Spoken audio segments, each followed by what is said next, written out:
کہ وَقَضَىٰ رَبُّكَ أَلَّا تَعْبُدُوا إِلَّا إِيَّاهُ، کہ سب سے پہلی بات یہ ہے، اللہ کی طرف سے یہ فیصلہ ہے کہ اللہ کے علاوہ اور کسی کی عبادت نہ کی جائے۔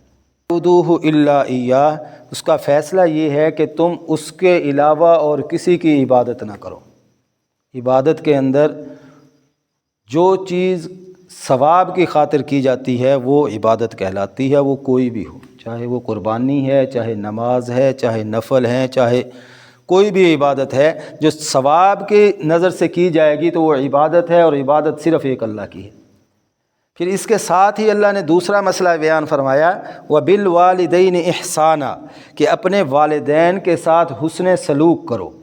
اما یبلغن عندک الکبر او احدہما، اللہ فرماتے ہیں کہ اگر تمہاری زندگی کے اندر تمہارے والدین بڑھاپے کو پہنچ گئے، ان میں سے ایک والدہ پہنچ گئی یا ان میں سے ایک والد پہنچ گیا بڑھاپے میں انسان کی زندگی میں، تو فلا تقل لہما اف، فرمایا کہ ان کے ساتھ حسن سلوک تو کرنا ہی کرنا ہے، ان کے سامنے اونچی آواز سے بات بھی نہ کرو۔ یعنی اللہ کی توحید کے ساتھ اللہ نے جس چیز کو جوڑا ہے وہ والدین کے ساتھ حسن سلوک ہے۔ ایک حدیث پاک میں آتا ہے، اللہ کے محبوب صلی اللہ علیہ وسلم ممبر پر تشریف لے کے گئے، پہلا پاؤں ممبر پہ رکھا، فرمایا آمین، دوسرا رکھا، فرمایا آمین، تیسرا رکھا، فرمایا آمین۔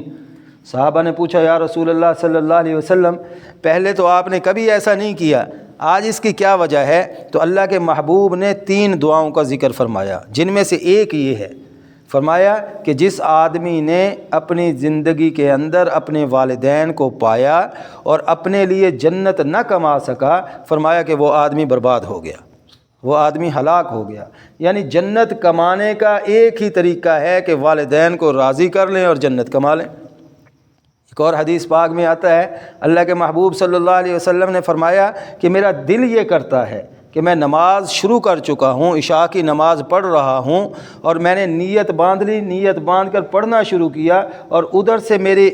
گھر کی کھڑکی کھلے اور میری اماں مجھے بلائے، کہے محمد، بیٹا محمد، تو آپ صلی اللہ علیہ وسلم نے فرمایا کہ میں نماز توڑ دیتا اور پہلے کہتا جی اماں جان آپ بتائیں کیا حکم ہے۔ یعنی نماز کو چھوڑ کر بھی والدہ کا حکم ماننے کو ترجیح دی گئی۔ ایک حدیث پاک میں آتا ہے کہ ایک آدمی آیا اور آ کر اللہ کے محبوب صلی اللہ علیہ وسلم سے شکایت لگائی کہ یا رسول اللہ، میرا والد جو ہے میں بڑی مشکل سے کماتا ہوں اور وہ اڑا دیتا ہے، میں پیسے اکٹھے کرتا ہوں وہ مجھ سے پوچھے بغیر لگا دیتا ہے۔ تو اللہ کے محبوب صلی اللہ علیہ وسلم نے فرمایا اچھا اس کے والد کو بلا کے لاؤ۔ آدمی بلانے کے لیے گیا اور اس نے جا کر اسے بتایا کہ اللہ کے نبی کے پاس تمہارا بیٹا پہنچا ہوا ہے جو تمہاری شکایت لگا رہا ہے۔ تو حدیث پاک میں آتا ہے کہ وہ آدمی اپنے گھر سے چلا اور اس کے دل کے اندر جو ہے نا مختلف قسم کی باتیں تھیں، وہ سوچتا گیا کہ ہائے یار یہ میرا بیٹا پیدا ہوا، اس کی خاطر میں نے کتنی تکلیفیں اٹھائیں، اس بیٹے کو پڑھانے پہ میں نے کتنا خرچہ کیا، اس بیٹے کو بڑا کرنے کے لیے میں نے کتنی دعائیں مانگیں، جب یہ بیمار ہوتا تھا تو میں اس کو ڈاکٹر کے پاس لے کے جاتا، جب یہ کمزور ہو جاتا تو رات کو ماں اور باپ دونوں ہم جاگتے رہتے، اور میں یہ دعائیں کرتا رہا کہ یا اللہ یہ بڑا ہو جائے گا، میرے ساتھ کھڑا ہوگا، میرا خیال کرے گا۔ آج یہ بڑا ہو گیا ہے اور آج اللہ کے نبی کے پاس جا کے میری شکایتیں لگا رہا ہے۔ وہ یہ دل کے اندر یہ بات سوچتا سوچتا اللہ کے محبوب کے پاس پہنچ گیا، اور اس کے پہنچنے سے پہلے جبرائیل علیہ السلام پہنچ گئے۔ جو ہی وہ آدمی پہنچا تو اللہ کے محبوب صلی اللہ علیہ وسلم نے فرمایا کہ اپنی بات شروع کرنے سے پہلے جو تم نے دل کے اندر جو باتیں کہی ہیں وہ باتیں دہراؤ، اللہ نے میرے تک وہ باتیں پہنچا دی ہیں۔ اور پھر اس کے بیٹے کو فرمایا کہ انت و مالک لابیک، فرمایا کہ تو یہ کہتا ہے کہ تیرا باپ تیرا پیسہ کھا جاتا ہے، تیرا پیسہ بھی تیرے باپ کا ہے اور تیری جان بھی تیرے باپ کی ہے، وہ جیسے چاہے جہاں چاہے استعمال کرے۔ تو والدین کے ساتھ حسن سلوک جو ہے میرے بھائی، وہ انسان کے لیے جنتی ہونے کا باعث ہے۔ اللہ کے محبوب نے فرمایا کہ ہلاک ہو گیا وہ آدمی جس نے اپنی زندگی میں اپنے والدین کو پا لیا اور اپنے لیے جنت نہ کما سکا۔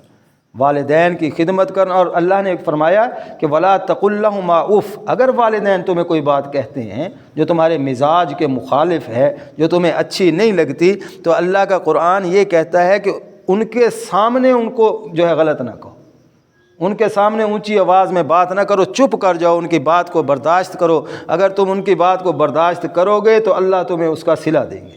اگر تم ان کی بات کو برداشت کرو گے تو اللہ تمہیں اس کا اجر دیں گے۔ والدین کی خدمت اور اپنی ماں، اللہ کے محبوب نے فرمایا کہ جنت تحت اقدام الامہات، فرمایا کہ اللہ نے جنت جو ہے وہ تمہاری ماں کے قدموں کے نیچے رکھی ہے۔ اگر ماں کو راضی کر لیا تو سمجھ لو جنت کما لی۔ اپنے والد کے بارے میں اللہ کے محبوب نے فرمایا کہ اللہ کی رضا تمہارے والد کی رضا کے ساتھ مشروط ہے۔ اگر تمہارا والد تم سے راضی ہے تو سمجھ لو تمہارا اللہ تم سے راضی ہے، اگر تمہارا والد تم سے راضی نہیں ہے تو سمجھ لو تمہارا اللہ تم سے راضی نہیں ہے۔